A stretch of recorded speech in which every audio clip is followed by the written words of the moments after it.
Bible in a Year Live, Chronological Project, Week 22, Day 5, The Message. After Ahab died, Moab rebelled against Israel. One day, Ahaziah fell through the balcony railing on the rooftop of his house in Samaria and was injured. He sent messengers off to consult BIAYL, the god of Ekron. Am I going to recover from this accident? God's angel spoke to Elijah the Tishbite. Up on your feet. Go out and meet the messengers of the king of Samaria with this word. Is it because there's no God in Israel that you're running off to consult BIAYL, god of Ekron? Here's a message from the God you've tried to bypass. You're not going to get out of that bed you're in. You're as good as dead already. Elijah delivered the message and was gone. The messengers went back. The king said, So why are you back so soon? What's going on? They told him, A man met us and said, Turn around and go back to the king who sent you. Tell him God's message. Is it because there's no God in Israel that you're running off to consult BIAYL, god of Ekron? You needn't bother. You're not going to get out of that bed you're in. You're as good as dead already. The king said, Tell me more about this man who met you and said these things to you. What was he like? Shaggy, they said, and wearing a leather belt. He said, That has to be Elijah the Tishbite. The king sent a captain with 50 men to Elijah. Meanwhile, Elijah was sitting, big as life, on top of a hill. The captain said, O holy man, king's orders, come down. Elijah answered the captain of the 50, If it's true that I am a holy man, lightning strike you and your 50 men. Out of the blue, lightning struck and incinerated the captain and his 50. The king sent another captain with his 50 men. O holy man, king's orders, come down, and right now. Elijah answered, If it's true that I am a holy man, lightning strike you and your 50 men. Immediately, a divine lightning bolt struck and incinerated the captain and his 50. The king then sent a third captain with his 50 men. For a third time, a captain with his 50 approached Elijah. This one fell on his knees in supplication. O holy man, have respect for my life and the souls of these 50 men. Twice now, lightning from out of the blue has struck and incinerated captains with their 50 men. Please, I beg you, respect my life. The angel of God told Elijah, Go ahead and don't be afraid. Elijah got up and went down with him to the king. Elijah told him, God's word. Because you sent messengers to consult BIAYL, the god of Ekron, as if there were no God in Israel to whom you could pray, you'll never get out of that bed alive. Already you're as good as dead.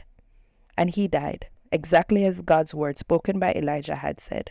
Because Ahaziah had no sons, his brother Joram became the next king. The succession took place in the second year of the reign of Jehoram, son of Jehoshaphat, king of Judah. The rest of Ahaziah's life is recorded in the Chronicles of the kings of Israel. Joram of Israel.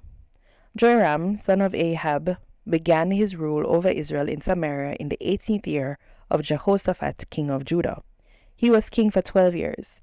In God's sight, he was a bad king, but he wasn't as bad as his father and mother. To his credit, he destroyed the obscene Baal stone that his father had made, but he hung on to the sinful practices of Jeroboam, son of Nebat, the ones that had corrupted Israel for so long. He wasn't about to give them up. King Mesha of Moab raised sheep. He was forced to give the king of Israel 100,000 lambs and another 100,000 rams.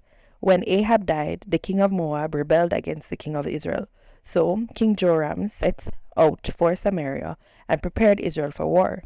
His first move was to send a message to Jehoshaphat, king of Judah. The king of Moab has rebelled against me. Would you join me and fight him? I'm with you all the way, said Jehoshaphat. My troops are your troops, my horses are your horses. Which route shall we take? Through the badlands of Edom. The king of Israel, the king of Judah, and the king of Edom started out on what proved to be a looping detour. After 7 days, they had run out of water for both army and animals. The king of Israel said, Bad news. God has gotten us 3 kings out of here to dump us into the hand of Moab. But Jehoshaphat said, Isn't there a prophet of God anywhere around through whom we can consult God? One of the servants of the king of Israel said, Elisha, son of Shaphat, is around somewhere, the one who was Elijah's right-hand man. Jehoshaphat said, Good, a man we can trust. So the three of them, the king of Israel, Jehoshaphat, and the king of Edom, went to meet him. Elisha addressed the king of Israel, "What do you and I have in common? Go consult the puppet prophets of your father and mother." "Never," said the king of Israel. "It's God who has gotten us into this fix, dumping all three of us kings into the hand of Moab." Elisha said, "As God of the angels' armies lives, and before whom I stand ready to serve, if it weren't for the respect I have for Jehoshaphat, king of Judah, I wouldn't give you the time of day. But, considering, bring me a minstrel." When a minstrel played, the power of God came on Elisha. He then said, God's word, "Dig ditches all over this valley. Here's what will happen. You won't hear the wind. You won't see the rain. But this valley is going to fill up with water, and your army and your animals will drink their fill. This is easy for God to do. He will also hand over Moab to you. You will ravage the country, knock out its fortifications, level the key villages, clear-cut the orchards, clog the springs, and litter the cultivated fields with stones." In the morning, it was at the hour of morning sacrifice. The water had arrived, water pouring in from the west, from Edom, a flash flood filling the valley with water. By this time, everyone in Moab had heard that the kings had come up to make war against them. Everyone who was able to handle a sword was called into service and took stand at the border. They were up and ready early in the morning when the sun rose over the water. From where the Moabites stood, the water reflecting the sun looked red like blood. "Blood! Look at the blood!" they said. "The kings must have fought each other. A bloody massacre. Go for the loot, Moab."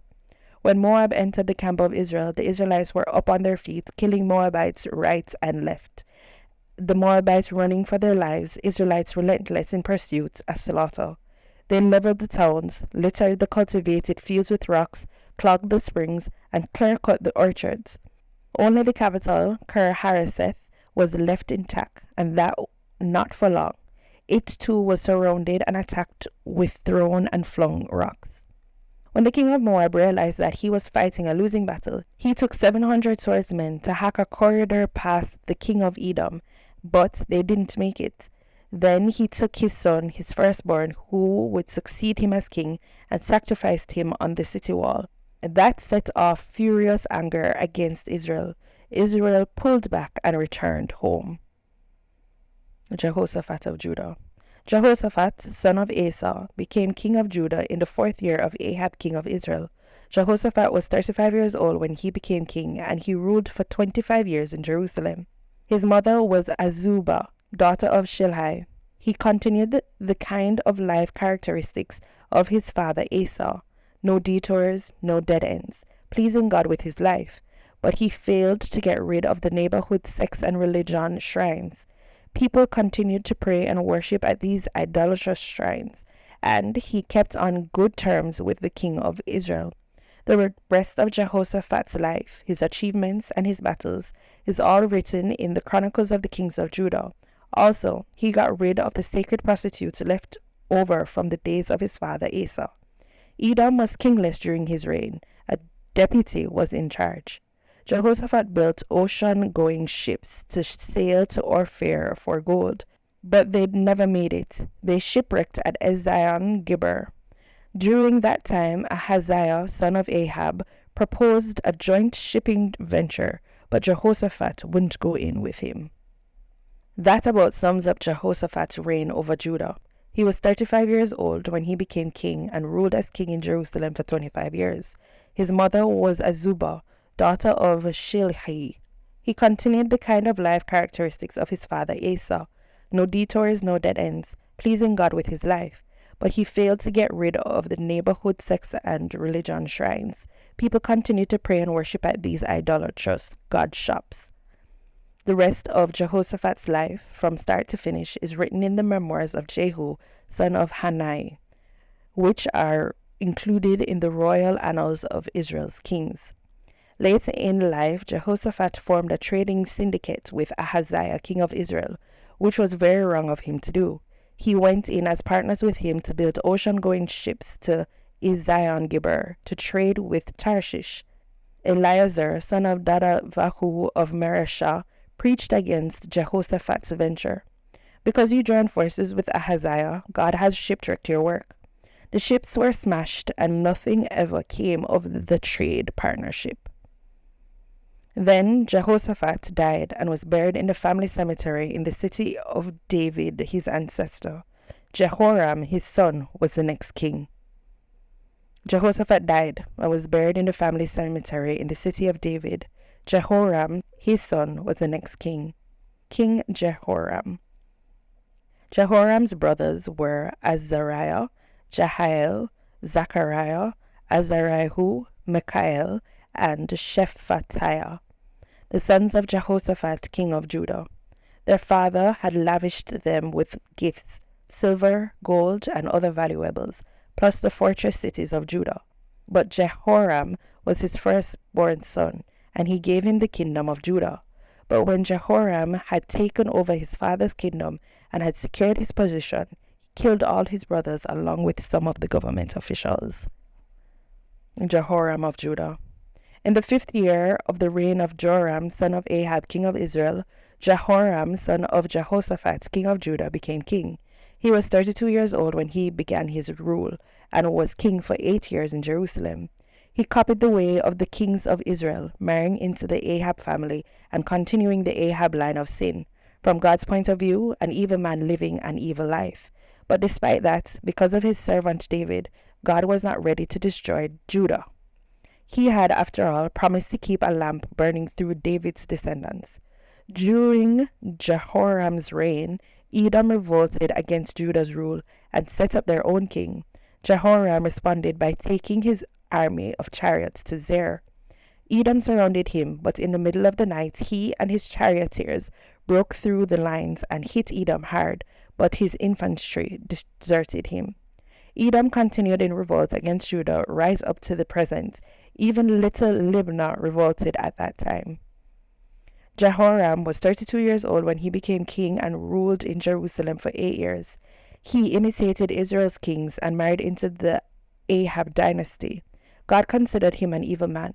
But despite that, because of his covenant with David, God was not yet ready to destroy the descendants of David. He had, after all, promised to keep a light burning for David and his sons.